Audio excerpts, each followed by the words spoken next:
Voilà, j'aimerais vous parler ce matin de la part du Seigneur sur un thème qu'il a placé sur mon cœur.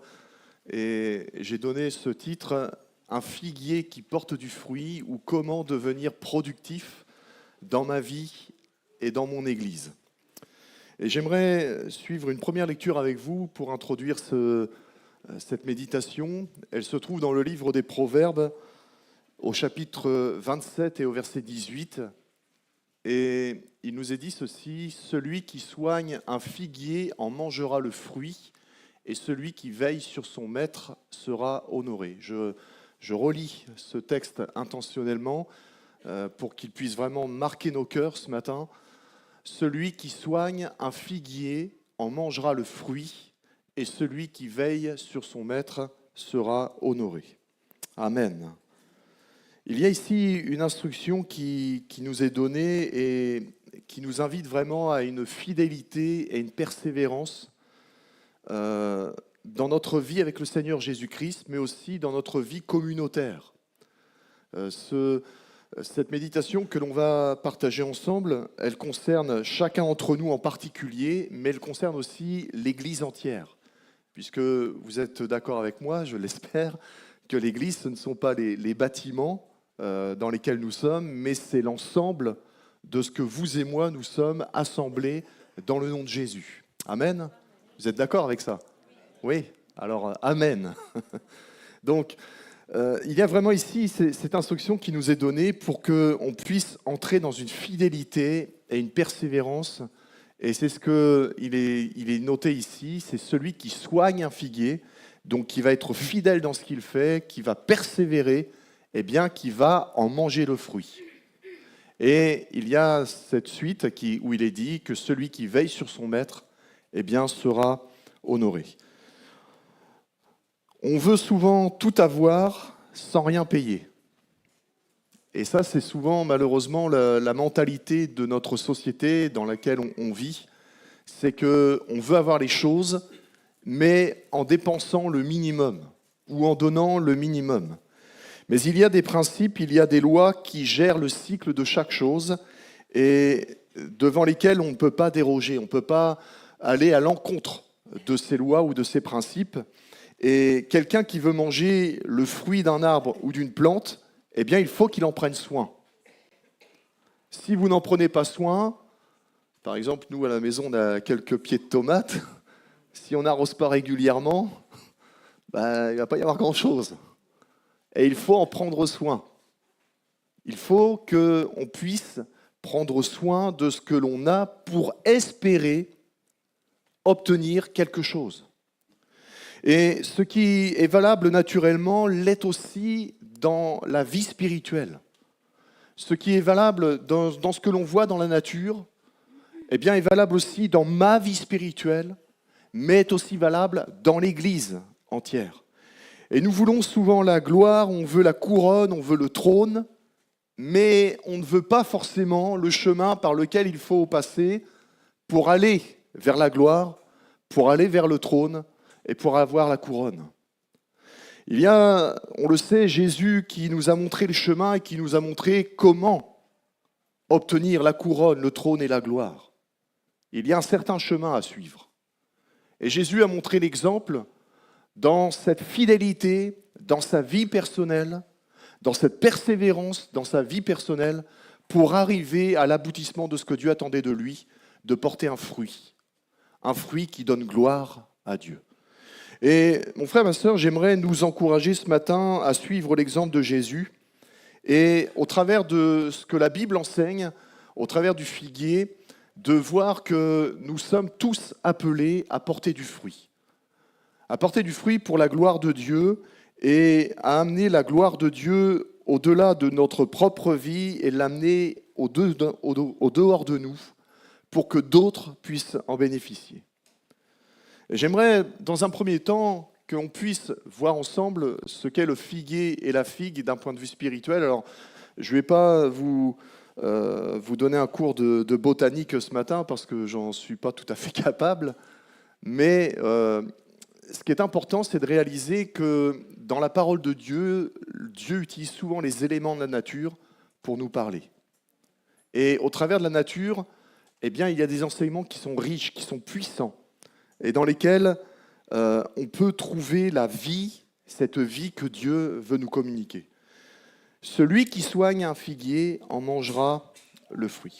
L'instruction qui nous est donnée ici est riche de sens, encore pour nous aujourd'hui.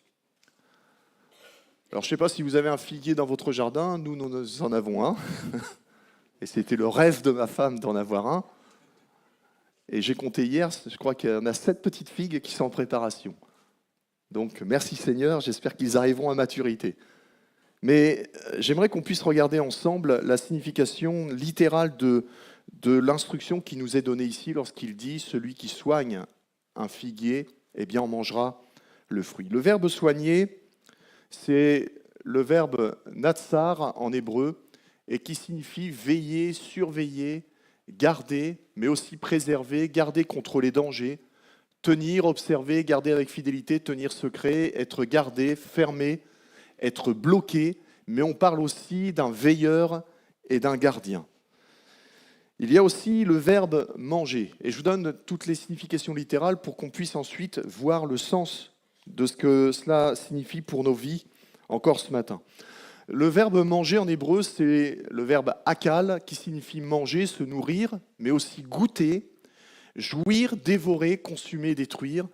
Mais c'est aussi faire manger, donner à manger, nourrir, faire jouir et dévorer.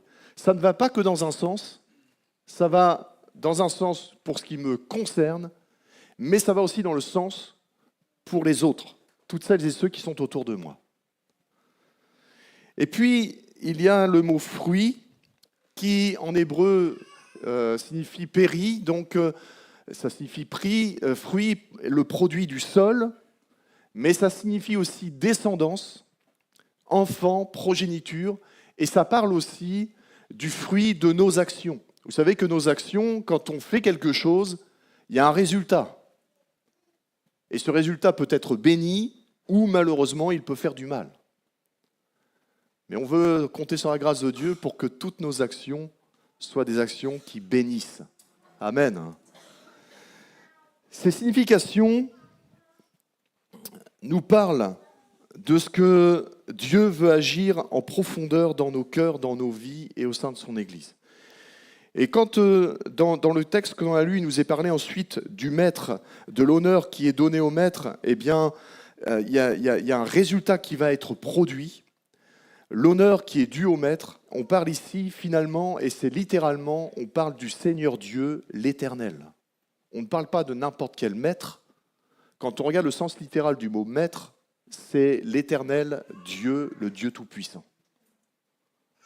Et mon frère, ma sœur, dans la persévérance, dans la fidélité que Dieu attend de chacun d'entre nous, à son égard tout d'abord, et ensuite à l'égard des autres, eh bien, Dieu veut qu'on puisse prendre conscience qu'il y a quelque chose de puissant qui réside dans nos cœurs, dans nos vies. J'en avais parlé il y a quelques semaines de cela, lorsque je avais partagé avec vous ces quelques pensées sur la parabole du semeur, et je vous avais dit que dans chaque semence, il y a une vie extraordinaire, puisque chaque semence contient déjà l'arbre et le fruit, mais contient déjà aussi les autres arbres qui pousseront au travers des fruits, et contient encore les autres fruits, et etc. Et on voit qu'il y a une puissance de vie dans ce que Dieu fait, dans ce que Dieu accomplit. Et quand Dieu parle ici du figuier, de celui qui en prend soin et qui portera du fruit, il parle de tout ce qu'il viendra après. On ne mesure pas assez, mon frère, ma sœur, l'impact de ce qu'est notre vie ici-bas sur la terre. On ne mesure pas assez la valeur, la portée que notre vie peut avoir jusque dans l'éternité. On ne peut pas et on n'arrive pas malheureusement souvent à mesurer ce que l'Église peut accomplir comme œuvre, comme résultat, comme fruit, qui va avoir un résultat jusque dans l'éternité. Et c'est important pour vous et moi que nous comprenions bien ceci, c'est que Dieu désire que vous et moi nous prenions soin de son œuvre, que nous soyons fidèles dans son œuvre, que nous soyons persévérants dans son œuvre. Et ce que l'homme de Dieu dit ici dans ce proverbe, quelque part signifie cela pour nous, ce que nous devons apprendre à soigner, c'est-à-dire à veiller sûrement, à persévérer sur ce que Dieu nous confie. Et ce que je dois apprendre à soigner, ce figuier dans ma vie, c'est l'œuvre que Dieu a déposée dans mon cœur. C'est l'œuvre que Dieu a accomplie dans ma vie.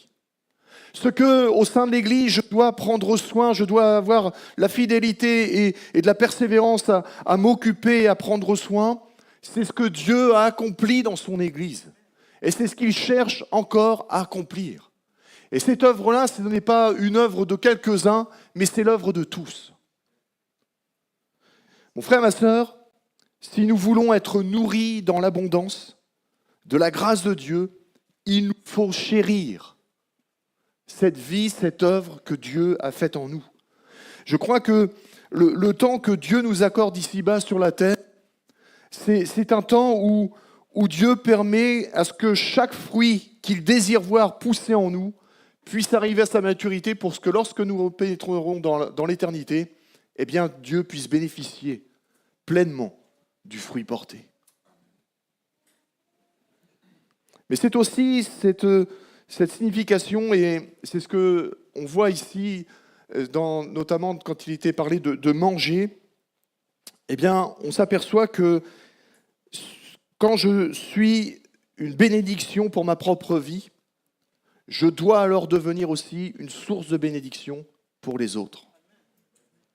Et porter du fruit, c'est pas simplement jouir pour ma propre vie personnellement, individuellement, égoïstement de ce que Dieu fait pour moi, mais c'est apprendre aussi à le communiquer à d'autres pour que d'autres eux-mêmes soient nourris et bénis.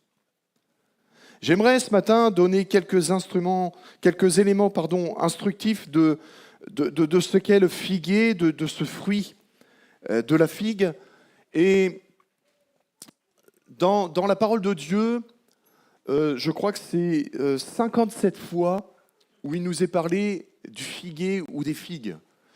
Et quand on regarde dans la parole de Dieu, les symboles bibliques du figuier, ça représente souvent l'image de l'Israël ancien. Mais le figuier symbolise aussi la paix, la prospérité, l'abondance. Et la figue elle-même, eh bien, on voit qu'elle servait aussi pour la guérison de certains maux. Vous prendrez par exemple dans c'est le roi Ézéchias, je crois que c'est Ésaïe, qui, après avoir prié pour lui, a demandé à ce qu'on fasse un genre de cataplasme de figue pour le placer sur la blessure, sur le mal qui avait atteint Ézéchias, afin qu'il soit guéri. Le figuier est un arbre très présent dans la Bible, et on le trouve dès les premiers chapitres, puisque dans le livre de la Genèse, il nous est dit que Adam et Ève, lorsqu'ils vont découvrir leur nudité, ce sont avec des feuilles de figue dont ils vont se couvrir. Et on le trouve jusque dans l'Apocalypse, où on parle encore du figuier. C'est cette image que Dieu utilise parce que le figuier est vraiment un arbre qui, lorsqu'on en prend soin, porte du fruit vraiment en abondance.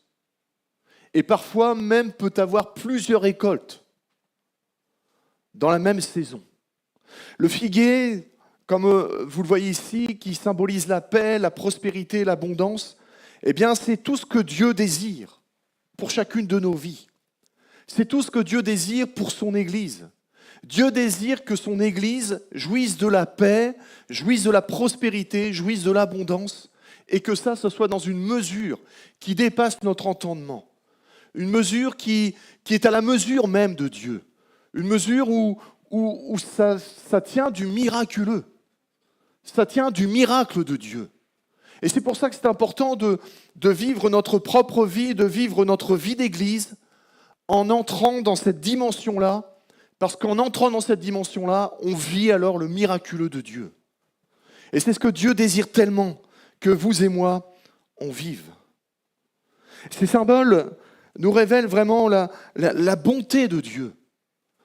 Parce qu'on voit ici que le cœur de Dieu, ce n'est pas que nous puissions vivre notre vie comme bon nous semble, mais Dieu désire qu'on mette notre cœur dans ce qu'il fait lui-même, pour qu'en y mettant notre cœur, on puisse voir un résultat qui soit extraordinaire, un fruit qui donne gloire à Dieu. Ce que Dieu nous donne n'est pas là pour être caché ou même pour dissimuler une fausse réalité. Parce qu'on va le voir dans quelques instants, mais quand notamment Jésus va un jour venir devant un figuier et il va chercher du fruit, il ne va pas en trouver. Le figuier, en apparence, paraissait beau, mais il lui manquait l'essentiel. Et il ne faudrait pas, mon frère, ma sœur, que nous puissions avoir une belle apparence, jouir simplement de ce que Dieu nous donne, sans jamais redonner ce que Dieu nous donne lui-même. Imaginez que Jésus passe maintenant à côté de chacun de vous, chacun de nous, et qu'il commence à soulever le feuillage de ce que nous, on montre aux autres. Est-ce que Jésus trouvera du fruit ? Et quand je dis imaginez que Jésus passe au milieu de nous, à côté de vous, tout à l'heure quand on chantait ce chant « Gloire, gloire », le Saint-Esprit m'a donné cette pensée me disant « Il est entré, il est là ». Et je crois que Jésus est là par son esprit, Jésus est là et il se manifeste au milieu de nous et il est là à regarder chacun de nos cœurs. Mais Dieu, on le sait, voit bien au-delà de l'apparence. Dieu regarde au cœur. Et Dieu regarde à nos cœurs, non pas pour nous condamner, non pas pour nous juger, mais pour nous amener à prendre conscience qu'il y a certaines réalités dans lesquelles il veut que nous entrions avec lui, pour vivre sa gloire. Jésus va donner un jour une parabole qui parle de cette réalité, et on sait même qu'il l'appliquera un jour, puisqu'il y a quelques instants, je vous parlais de ce figuier dans lequel il va aller voir s'il y a du fruit, et il va le maudire, et au travers de cela, il va donner un enseignement à ses disciples. Et Jésus va un jour donner une parabole, si ça veut bien fonctionner, voilà.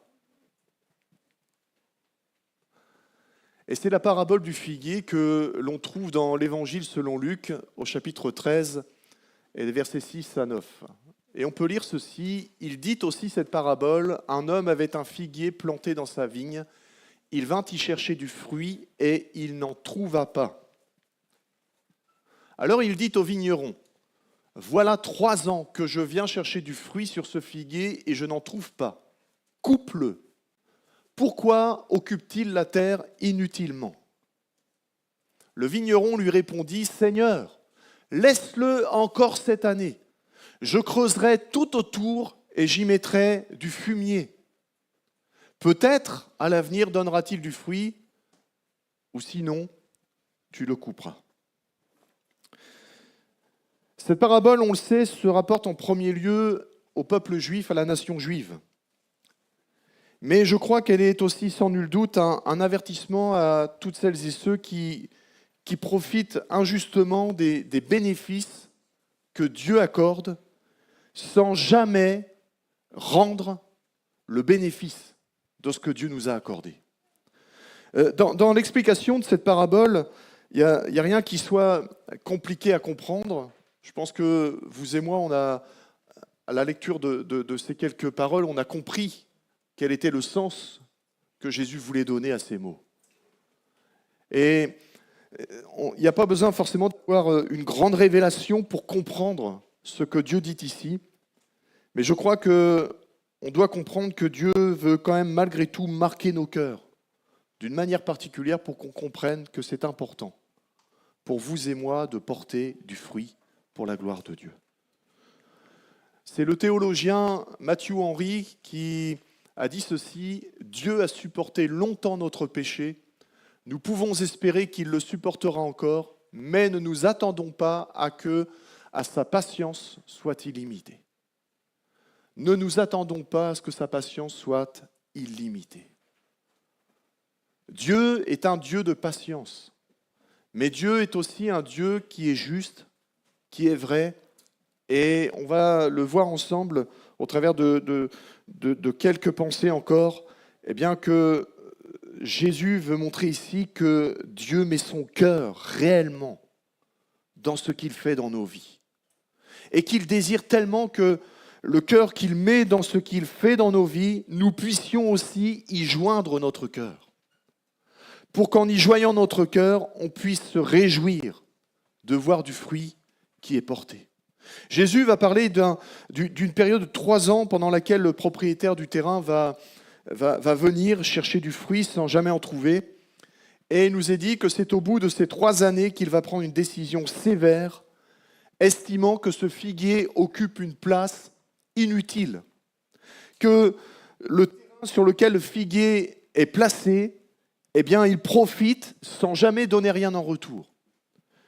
Et il nous est dit que le vigneron va alors prendre la défense du figuier et va proposer au propriétaire de prendre un soin particulier pendant au moins 1 année, pendant laquelle il va creuser autour de l'arbre pour accéder aux racines. Et là, il nous est dit qu'il va y mettre du fumier, il va y mettre de l'engrais.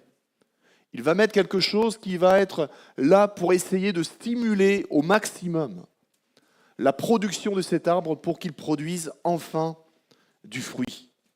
Et si, au bout d'1 année, le résultat attendu n'est toujours pas arrivé, eh bien, le vigneron dit au propriétaire qu'il devra le couper pour laisser la terre être utile, certainement pour un autre arbre ou pour une autre culture. Qu'est-ce que cela signifie pour vous, pour moi, pour nous, Église, aujourd'hui ? En quoi l'Église d'aujourd'hui peut-être l'être concernée par cette parabole ? Il y a ici 3 principes spirituels que j'aimerais voir avec vous, qui vont nous permettre de comprendre comment Dieu agit, qui vont nous permettre de comprendre comment devenir entre ses mains des hommes et des femmes qui sont productifs pour son œuvre. 3 principes spirituels qui s'appliquent aussi bien au niveau de ma vie personnelle qu'au niveau de ma vie communautaire. Et ces 3 principes, ils sont ceux-ci, c'est que tout d'abord, Dieu est attentif à son œuvre. Dieu prend un soin particulier à regarder son œuvre et à s'occuper de son œuvre. Le deuxième principe, c'est que Dieu gère lui-même la productivité de son œuvre. Et qu'ensuite, troisièmement, Dieu définit le temps de la grâce pour son œuvre. J'aimerais qu'on puisse voir ce premier principe, celui où Dieu est attentif à son œuvre. Et on a lu tout à l'heure au verset 7 que ça faisait 3 ans que le propriétaire venait chercher du fruit sur ce figuier et je n'en trouve pas. Il vient chercher du fruit, mais il n'en trouve pas. Dieu observe. Dieu regarde. Dieu est attentif à son œuvre. Et en étant attentif à son œuvre, il cherche un résultat. Il cherche du fruit. Et il cherche un résultat dans tout ce qu'il accomplit dans notre propre vie, mais il cherche aussi un résultat dans tout ce que l'Église est et accomplit. Je crois que vous et moi, on a besoin de prendre conscience que Dieu cherche sans cesse dans nos vies à voir comment son œuvre, progresse. Dieu cherche sans cesse dans nos vies à voir comment son œuvre prend de l'ampleur. Dieu regarde nos vies, mon frère, ma sœur, pour voir si son œuvre est vraiment active au plus profond de nous-mêmes. Et on a besoin de prendre conscience de cela, que Dieu n'est pas un Dieu indifférent, mais au contraire, il est attentif à ce que vous et moi, nous devenons quand son œuvre s'accomplit dans notre cœur. Vous savez, Dieu ne nous sauve pas à un moment donné, et puis après, on continue chacun pour sa part son petit bonhomme de chemin.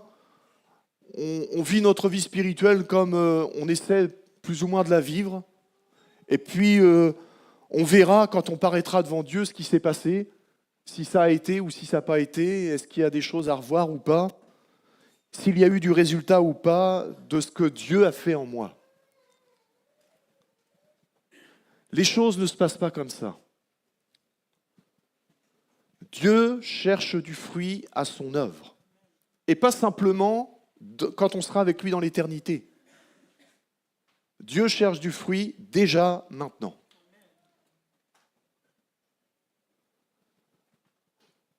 On sait que Dieu est le Dieu créateur de vie. Et quand il crée quelque chose, cela arrive. Mais cela arrive avec contenant un processus de vie, un cycle de vie multiplicateur.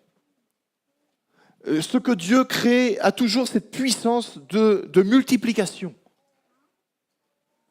Et ce que Dieu fait dans notre vie lorsqu'il vient nous sauver, lorsqu'il vient pardonner nos péchés, lorsqu'il vient nous transformer, nous changer, il met en nous cette même puissance de création multiplicatrice. Et ce n'est pas possible, finalement, de rester pareil. À partir du moment où j'ai rencontré Christ, de rester pareil depuis le moment de ma rencontre avec Christ, jusqu'à la fin de mon pèlerinage. Il y a quelque chose qui doit se passer entre les deux. Il y a quelque chose qui doit se passer, qui doit amener un fruit, ou plusieurs fruits. Parce que l'œuvre de Dieu est ainsi. Elle est une œuvre de vie qui porte la vie et qui donne la vie. Jean le Baptiste ne dira-t-il pas lui-même « Produisez donc du fruit digne de la repentance ». Quand Dieu agit, il y a automatiquement quelque chose qui doit se produire et qui doit être changé en quelque chose de nouveau et de beau. Quand Dieu fait quelque chose en moi, quand il dépose quelque chose en moi, automatiquement, il doit y avoir quelque chose qui se produit. Il doit y avoir un fruit qui arrive, un fruit qui naît, qui certes aura besoin de maturer, mais un fruit qui commence.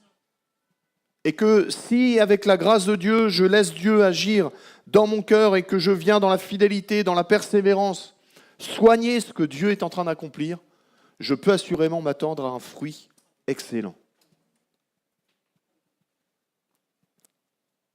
Si Dieu me bénit, si Dieu me guérit, si Dieu me sauve, si Dieu m'accorde sa grâce jour après jour, s'il me confie un service, s'il me confie un ministère, si Dieu dépose dans mon cœur un appel particulier, et que quand il vient chercher le fruit, il n'y en a pas, il y a un problème.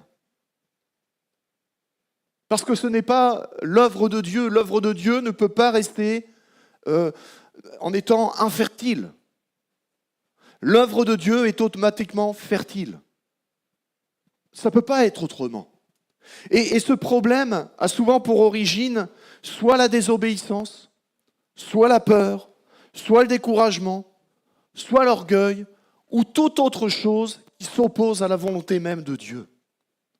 Et ces choses-là, on sait, peuvent trouver si facilement de la place en nous. Le désir de notre Dieu, c'est que vous et moi, nous répondions toujours à sa toute-puissance. Que nous répondions sans cesse à ce que la toute-puissance de Dieu qui est exercée dans nos vies réponde alors par un fruit qui soit porté et qui va honorer Dieu, qui va donner la gloire à Dieu et qui va être à la mesure, à la hauteur de ce que Dieu a accompli en nous. J'aimerais que vous et moi, on puisse se poser cette question ce matin, et je me la pose déjà moi personnellement. Quel fruit Dieu peut-il trouver en moi ce matin ? Quel fruit désire-t-il trouver au sein de son Église ici à Maromme ? Il y a ce deuxième principe, c'est que c'est Dieu qui gère la productivité de son œuvre. C'est Dieu qui est le maître. C'est Dieu qui est le souverain. Et on a lu ceci, le propriétaire va dire ces paroles au vigneron, « Coupe-le, pourquoi occupe-t-il la terre inutilement ?» Le deuxième principe à comprendre dans ce que Dieu fait pour m'aider à obéir, pour avoir un résultat puissant dans ma vie, c'est que c'est Dieu lui-même qui gère la productivité.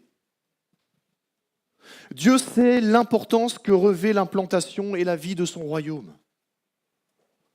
Et il veille personnellement à ce que chacune de ses œuvres arrive à maturité. Et il désire vraiment que ces œuvres, eh bien nous qui sommes son Église, nous puissions entrer avec lui pour participer à cette édification, pour participer à l'élaboration du plan divin dans lequel Christ nous a fait entrer. Le propriétaire va demander à ce que le figuier soit coupé parce que pour lui, il occupe inutilement la terre. Et Dieu sait que cette terre est précieuse, qu'elle est pleine de tout ce qui est nécessaire pour porter du fruit. Littéralement, il demande à ôter ce qui s'oppose à sa volonté. Le verbe occuper, littéralement en grec, donc c'est kartagéo, et ça signifie rendre vain, inemployé, inactif, inopérant, faire qu'une personne ou une chose n'ait plus de compétences ou de rendement, mais c'est aussi priver de force, d'influence, de pouvoir, c'est encore faire cesser, amener à une fin, annuler, abolir, être séparé d'eux, déchargé de quelque chose ou de quelqu'un, délié de n'importe qui, mais c'est encore aussi rompre toute relation avec quelqu'un.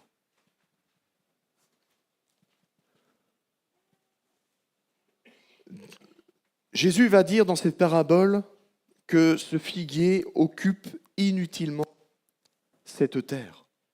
C'est-à-dire que finalement, il occupe un endroit, il occupe des ressources, il occupe des bénédictions sans avoir aucun lien avec celui qui lui communique tout cela. Il y a comme quelque chose qui a été rompu, comme quelque chose qui n'est plus en contact. Et vous et moi, on sait combien est précieux pour nos vies cette relation que Dieu désire avoir avec nous. Sans relation avec Dieu, nous devenons improductifs. Sans relation avec le Maître, nous ne pouvons plus porter du fruit. Alors certes, on aura peut-être un beau feuillage, parce que nous bénéficierons quand même malgré tout de la grâce de Dieu, mais jusqu'à quand ? La Bible affirme que la volonté de Dieu, c'est que tous les êtres humains soient sauvés, et Dieu patiente à l'égard de chacun, comme aucun être humain n'est capable de le faire. Vous et moi, il y a longtemps qu'on se serait lassés. Et peut-être même moi, je me serais lassé de moi-même. Vous imaginez ? Mais Dieu, lui, ne se lasse pas. Dieu patiente. Et on voit ici, dans cette parabole, la grâce de Dieu, qui, malgré l'inutilité de se figuer sur ce terrain, la grâce de Dieu va encore être manifestée pour aller jusqu'au bout, pour permettre, malgré tout, que ce qui peut-être n'est plus possible soit encore possible, ou devienne possible. Cependant, Dieu ne force jamais personne. Ni vous ni moi ne sommes forcés par Dieu. Je ne suis pas obligé d'être là sur cette estrade. Mais je le fais par obéissance. Personne d'entre nous n'est obligé de faire quoi que ce soit dans l'œuvre de Dieu. Mais Dieu désire tellement que nous y mettions notre cœur. Vous savez, Dieu fournit des efforts, Dieu renouvelle ses appels, Dieu frappe à la porte des cœurs. Mais s'il voit un cœur qui est rebelle, un cœur qui est décidé consciemment à ne pas lui obéir, et à un moment donné, il va passer son chemin. Et mon frère, ma sœur, personne, je le crois, ne pourra un jour dire devant Dieu, je n'ai pas eu l'occasion de te servir, je n'ai pas eu l'occasion de faire ceci, de faire cela, je n'ai pas eu l'occasion d'entrer dans ton œuvre, je n'ai pas eu l'occasion de porter du fruit. Personne ne pourra dire cela. Parce que tout nous est donné pour que nous portions du fruit. Tout nous est donné pour que nous portions du fruit. Alors peut-être que Je ne sais pas ce qui se passe dans votre cœur, peut-être qu'il y a de l'agacement, je ne sais pas. Mais ce n'est pas possible autrement. Mon frère, ma sœur, vous et moi, nous ne porterons jamais de fruits si nous restons dans une relation avec Dieu où je prends ce que Dieu me donne, mais Dieu ne reçoit rien de moi. Dieu sait que la puissance qu'il exerce envers chacun de nous est précieuse. Et malheureusement, trop souvent, nous méprisons cette puissance. Et nous préférons parfois jouir de ce que Dieu nous donne sans forcément lui donner en retour. Oh Seigneur, merci pour la santé. Seigneur, merci pour la nourriture que tu me donnes tous les jours. Merci pour le travail. Merci pour la voiture. Merci pour la maison. Merci pour les vacances. Mais la vie spirituelle, ce n'est pas ça. La vie spirituelle, c'est une relation profonde avec le Maître. Je crois qu'il y a un appel solennel de la part de Dieu ce matin pour nos vies individuelles, mais aussi pour l'Église entière, à réaliser que ce que Dieu fait et dit n'est pas un travail vain, mais que Dieu désire que ça produise du fruit dans nos vies. Depuis combien de temps suis-je chrétien ? Alors pour certains, ça fait pas longtemps, d'autres, ça fait peut-être 30 ans, 40 ans, 50 ans, je ne sais. Mais quels sont les fruits que l'œuvre de salut de Jésus a accomplis en moi ? Et ces fruits, s'ils ont existé un jour, sont-ils encore présents aujourd'hui ? Depuis quand le Seigneur me demande-t-il de le servir et je continue de refuser et de laisser les autres le faire à ma place ? C'est une vraie question, hein ?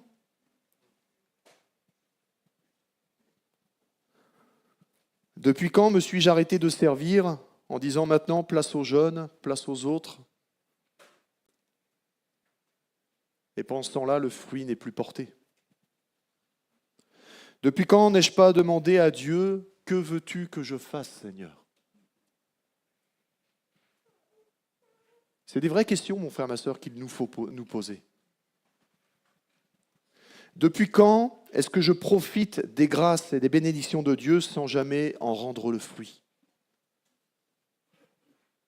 Dieu est attentif à son œuvre. Dieu gère la productivité de son œuvre. Ne serions-nous pas alors en train d'occuper un terrain inutilement ? Ne serions-nous pas alors en train de puiser des ressources sans que cela profite pour l'œuvre de Dieu et pour les autres ? Ne serions-nous pas alors en train de gaspiller la puissance et l'autorité de Dieu ? Je crois que Dieu, en nous donnant vie ici-bas sur cette terre, l'a fait dans un but précis. C'est que vous et moi, nous portions du fruit pour l'éternité. On sait, le passage ici-bas sur la terre, c'est du passage. On ne va pas être là éternellement. Hein. Mais un jour, il va falloir quitter cette terre. Et la vraie vie, elle nous attend après. Mais le fruit à porter, c'est maintenant. Le fruit à faire mûrir, c'est maintenant. Le fruit à faire progresser, c'est maintenant. Pourquoi suis-je ici-bas sur cette terre ? Ah, ça c'est une question philosophique, mais tellement vraie. Et que c'est important qu'on puisse se la poser. Seigneur, pourquoi est-ce que tu as permis que je vienne sur cette terre ? C'est quoi le fruit que je dois porter ? Et si je pose cette question au Seigneur, vous inquiétez pas, le Seigneur va vous répondre. Et va vous montrer quel est le fruit qu'il attend de vous. Et si vous acceptez la mission que Dieu va vous confier, je peux vous assurer que c'est de la multiplication parce que ça va commencer par un fruit, puis 2, puis 3, puis 4. Quand on est fidèle dans les petites choses, Dieu en confie de plus grandes. C'est l'esprit de la multiplication. Et ça, mon frère, ma sœur, il faut que vous et moi, nous puissions entrer dans cette dimension-là. Et puis le troisième principe, c'est celui où Dieu définit le temps de la grâce pour son œuvre. Et le propriétaire va dire ceci, le vigneron va dire ceci, laisse-le encore cette année. Je creuserai tout autour et j'y mettrai du fumier. Et le troisième principe spirituel pour vivre cette croissance productive, c'est de comprendre que nous vivons dans une année de grâce. Une année de grâce que c'est la Bible qui nous le révèle, que Jésus a inauguré cette année de grâce par sa mort et sa résurrection, et que depuis ce moment-là, nous sommes dans cette année de grâce. Mais jusqu'à quand? Le temps appartient à Dieu. Et c'est Dieu le maître du temps, c'est Dieu qui est le maître de ce temps dans lequel nous vivons. Et c'est lui qui décide de la durée de ce temps de grâce. Le temps n'est pas indéfini ici-bas sur la terre. On le sait. Nous savons quand nous naissons, nous savons qu'un jour nous mourrons. Et voilà, il y a des âges différents, mais on sait que le temps n'est pas indéfini sur la terre. Et Dieu lui-même, qui définit la durée de cette année de grâce, permet que pour le moment nous y soyons encore. Aujourd'hui, par la grâce de Dieu, nous sommes dans cette année de grâce. Mais jusqu'à quand? C'est pour ça qu'on doit prendre conscience qu'il y a comme un compte à rebours. Il y a un compte à rebours qui est enclenché dans l'éternité, qui concerne notre humanité. Notre humanité, on le sait, va vers la perdition. Et l'Église est appelée à être le témoin de Christ sur la terre. L'Église est appelée à œuvrer pour Dieu, à porter du fruit pour Dieu, pour que le maximum d'hommes et de femmes soient sauvés. Il y a un compte à rebours parce qu'il viendra un temps où, lorsque l'horloge sonnera, eh bien Christ paraîtra dans les cieux et viendra enlever son Église et l'année de grâce sera terminée. Et pour vous et moi, il faut que nous prenions conscience de cette réalité, que nous sommes dans une année de grâce que Dieu a définie lui-même et dans laquelle il désire que nous portions du fruit. Alors encore cette question, que faisons-nous de cette année de grâce? Comment nous comportons-nous dans cette année de grâce? Et bien, Jésus parle ici du vigneron qui va creuser autour du figuier, qui va y déposer du fumier pour essayer de le stimuler, de l'amener à une autre dimension, de l'amener à enfin porter du fruit. Et combien je le crois de tout mon cœur, mon frère, ma sœur. Et je ne sais pas si c'est une révélation de la part de Dieu, mais c'est quelque chose dont je suis persuadé que nous vivons dans des temps particuliers où Jésus est en train d'accomplir cette parabole-là pour l'Église. Il est en train d'effectuer ce travail dans l'Église universelle, mais aussi locale. Et nous ne sommes pas en dehors de ce travail.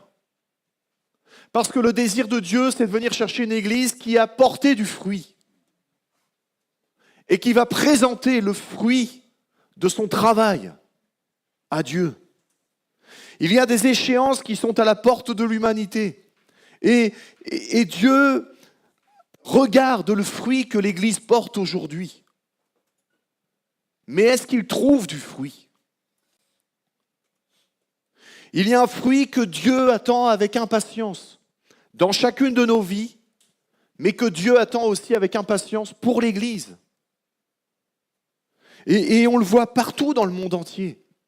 Le Saint-Esprit est en train d'opérer d'une manière particulière. Et je crois qu'il y a un travail particulier qui est en train de se faire de façon à la stimuler au maximum pour l'amener enfin à être l'Église qui révèle le Christ, pour l'amener enfin à être l'Église qui montre celui qui est au milieu d'elle, pour qu'il agisse avec puissance et qu'elle puisse voir les fruits de toutes ces âmes sauvées, de toute l'œuvre de Dieu manifestée, des dons de l'esprit manifestés au milieu d'elle, par des guérisons, des miracles, des paroles de prophétie, par des paroles de connaissance, par des révélations, par des songes, tout ce que l'esprit est capable de faire dans la vie des uns et des autres. Je crois que Dieu creuse autour de nous, autour de nos vies, autour de son Église, et qu'il déverse dedans ce qui va tendre à nous stimuler pour qu'enfin nous laissions le fruit apparaître. Et ça se passe dans l'année de grâce. Parce que l'année de grâce est déjà ouverte et elle va vers sa fin. Mon frère, ma sœur, ne laisserons-nous interpeller et stimulés par l'Esprit de Dieu ce matin? Nous laisserons-nous interpeller, stimulés personnellement, individuellement, mais aussi communautairement? C'est pas pour le voisin seulement, c'est pour moi aussi. C'est pas pour la voisine, c'est pour moi aussi. Mais c'est aussi pour tous. On est là ensemble. Et c'est pour chacun de nous. J'aimerais inviter l'équipe de louanges à venir. Et j'aimerais voir ce dernier point avec vous. Vous parlez d'un appel divin et l'Évangile selon Jean, chapitre 15, verset 16, nous dit ceci. Ce n'est pas vous qui m'avez choisi, et c'est Jésus qui le dit, mais c'est moi qui vous ai choisi. Et je vous ai établi. En quelque sorte, je vous ai planté. Je vous ai installé. Afin que vous alliez et que vous portiez du fruit et que votre fruit demeure. Que votre fruit ne s'évapore pas ou qu'il disparaisse, mais qu'il demeure. Alors, ce que vous demanderez au Père en mon nom, il vous le donnera.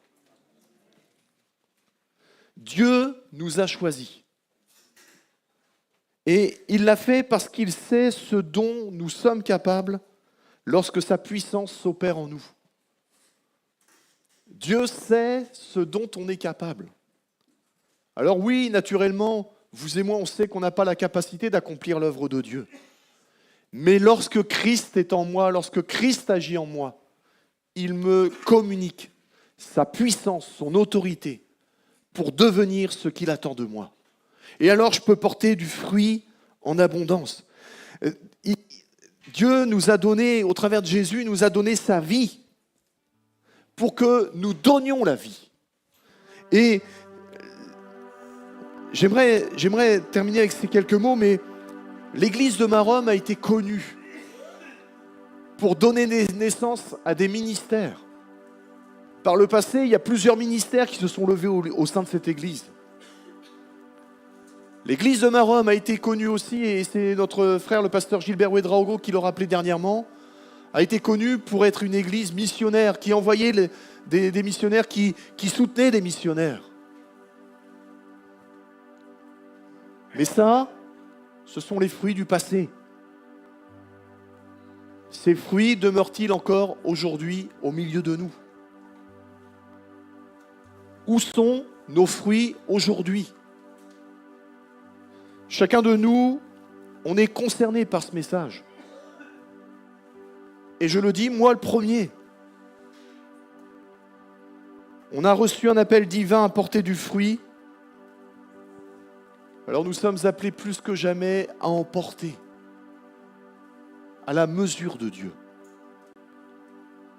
J'aimerais qu'on puisse incliner nos fronts et je voudrais proclamer cette parole sur chacune des vies ce matin. Je voudrais proclamer cette parole sur l'Église.